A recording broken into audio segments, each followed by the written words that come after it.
Hi everyone. 5 मिनिटात विज्ञानमध्ये परत एकदा स्वागत आहे. अरे, कधी असं होतं का की आपला मेंदू ना जसं काम करायला पाहिजे तसं करतच नाहीये. म्हणजे खूप थकल्यासारखं वाटत नाहीये, झोपही येतेय, पण तरीच सगळं असं धुसर, अस्पष्ट वाटतंय. तर आज आपण याच ब्रेन फॉगच्या मुळाशी जाणार आहोत. हो, हीच ती भावना जी आपल्यापैकी बऱ्याच जणांनी कधी ना कधीतरी अनुभवली असेल. एक प्रकारची मानसिक सुस्ती, गोष्टी विसरणं आणि विचारांमध्ये ना काही क्लॅरिटीच नसणं. आपल्याला आतून कळत असतं की काहीतरी गडबड आहे, पण नेमकं काय हे काही सांगता येत नाही. बघा, हे वाक्य कितीतरी लोकांच्या मनातलं बोलतं नाही का? इंटरनेटवर अनेक जणांनी हीच भावना शेअर केली आहे. हे साधं वाटणारं वाक्य आपल्याला सांगतं की हा अनुभव किती खरा आणि किती कॉमन आहे. आणि गंमत म्हणजे किंवा गोंधळ म्हणजे इथेच सुरू होतो. बघा, हे जे वाटतंय ना ते एकदम खरं आहे, पण तरीही ब्रेन फॉगला ना कुठलाही ऑफिशियल मेडिकल प्रॉब्लेम मानला जात नाही. आणि म्हणूनच जेव्हा लोक डॉक्टरांकडे जातात तेव्हा त्यांचे ब्रेन स्कॅन वगैरे एकदम नॉर्मल येतात. मग लोकांना वाटायला लागतं की अरे, आपण उगाचच विचार करतोय की काय. पण ऐका, हा काही फक्त मनाचा खेळ नाहीये. न्यू इंग्लंड जर्नलच्या 2024च्या डेटानुसार कोविडनंतर लोकांच्या आयक्यूमध्ये मोजता येईल अशी घट झालेली दिसलीये. ज्यांना लाँग कोविड झाला होता ना, त्यांच्या आयक्यूमध्ये चक्क 6 पॉईंटची घट झाली. आता विचार करा, ही गोष्ट किती गंभीर आहे.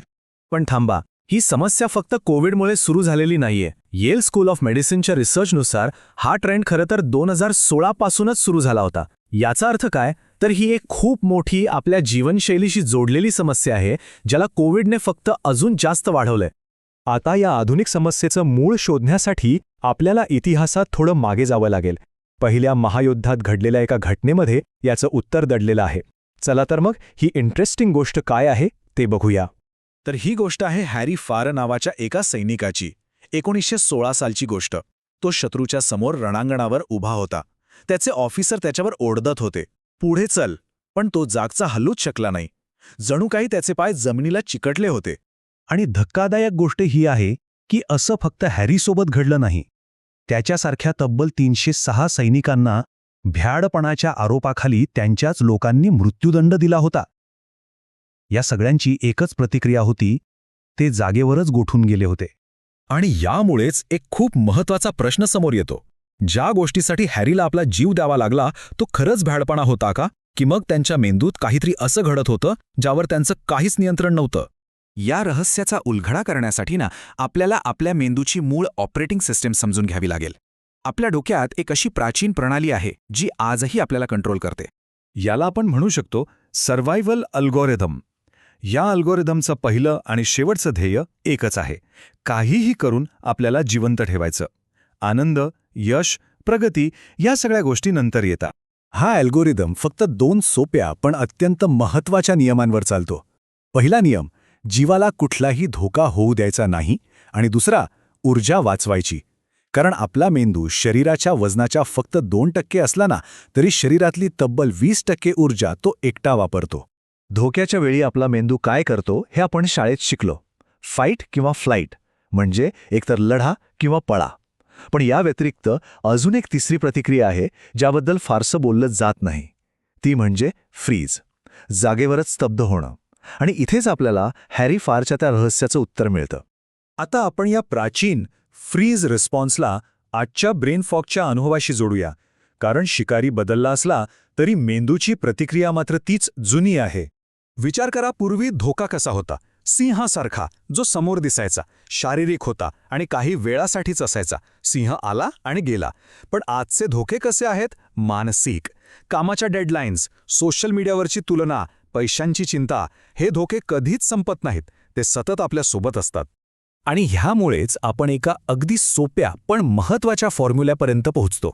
जेव्हा आपल्या आयुष्यातला ताण आणि स्टिम्युलेशन म्हणजे उत्तेजना आपल्या शरीर आणि मनाच्या रिकव्हर होण्याच्या क्षमतेपेक्षा जास्त होतं, तेव्हा ब्रेन फॉग तयार होतो.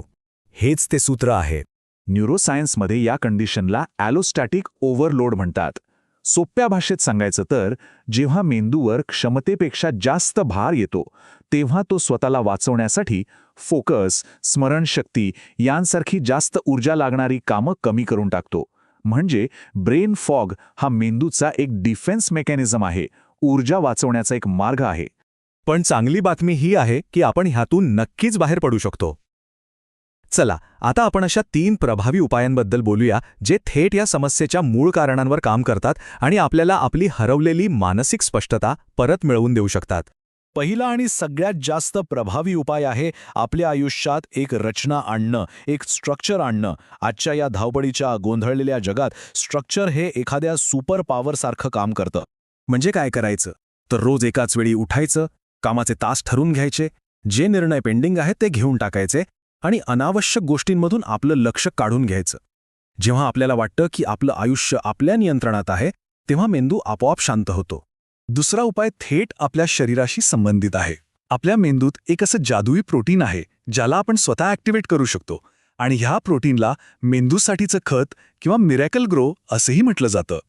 तर या प्रोटीनचं नाव आहे BDNF आणि सगळ्यात भारी गोष्ट काय आहे माहितीये, हे ॲक्टिवेट करण्यासाठी कुठली गोळी किंवा सप्लिमेंट नकोय.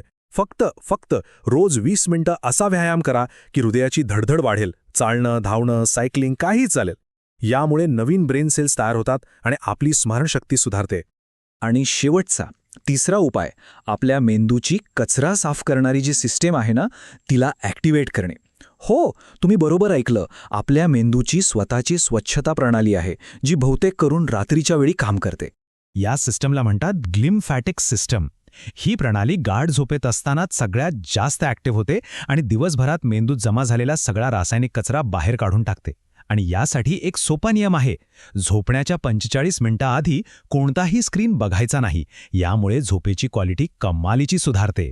तर लक्षात ठेवण्यासारखी गोष्ट ही आहे की ब्रेन फॉग ही आपल्यातली काही कमतरता नाहीये, तर ते आधुनिक जगाशी जुळवून घेण्याचं एक चॅलेंज आहे. आपला मेंदू कमजोर नाही, त्याला फक्त योग्य साधनांची गरज आहे. हा भाग आवडला असेल तर लाईक बटन नक्की दाबा, आपल्या मित्रमैत्रिणींसोबत शेअर करा आणि अशाच अधिक माहितीसाठी सबस्क्राईब करा. तुमच्या प्रतिक्रिया खाली कमेंटमध्ये नक्की कळवा. उद्या भेटूया याच वेळी.